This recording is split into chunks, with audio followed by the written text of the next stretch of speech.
Ciao pittori, oggi andiamo a dipingere un effetto legno utilizzando soltanto due colori. E prendiamo un marrone molto chiaro per andare ad applicare la nostra base con almeno 2-3 mani di colore molto fine in modo da non lasciare striature sul colore. Una volta applicata la nostra base andiamo a prendere un marrone molto scuro che andremo a mischiare con il marrone chiaro della nostra base, creando così un tono intermedio per le nostre prime striature del legno. È molto importante seguire sempre la stessa direzione del legno e senza andare mai a incrociare.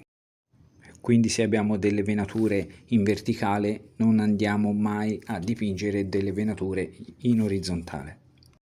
Una volta coperta almeno il 50% della superficie andiamo ad aggiungere marrone scuro al mix che abbiamo creato prima e andiamo a applicare questo tono ancora più scuro nelle zone d'ombra, quindi intorno alla mano che tiene il manico, le parti sotto dove la luce non arriva. In questo modo andremo a creare le nostre ombre direttamente utilizzando le venature del legno.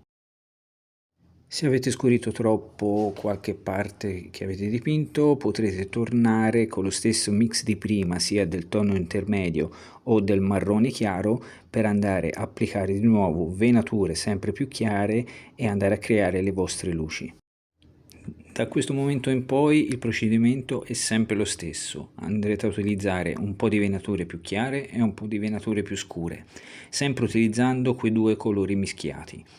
In questo modo coprirete tutta la superficie che dovete dipingere e andare a formare delle transizioni da chiaro a scuro.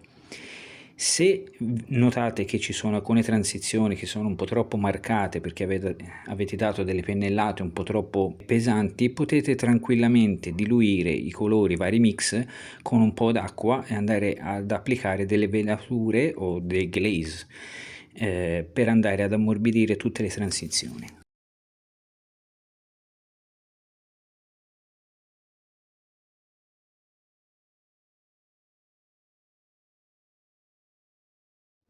Una volta che siete soddisfatti del risultato, aggiungete ancora di più marrone scuro per andare a accentuare tutti i dettagli della vostra miniatura.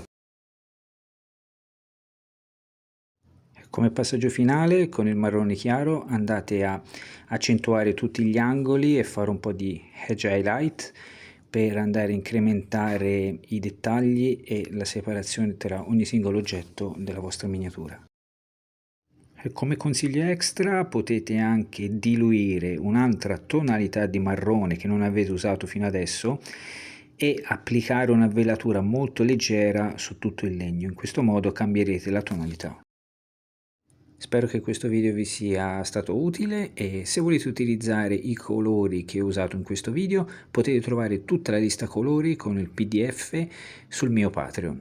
Quindi grazie per avermi seguito e ci vediamo al prossimo video. Ciao!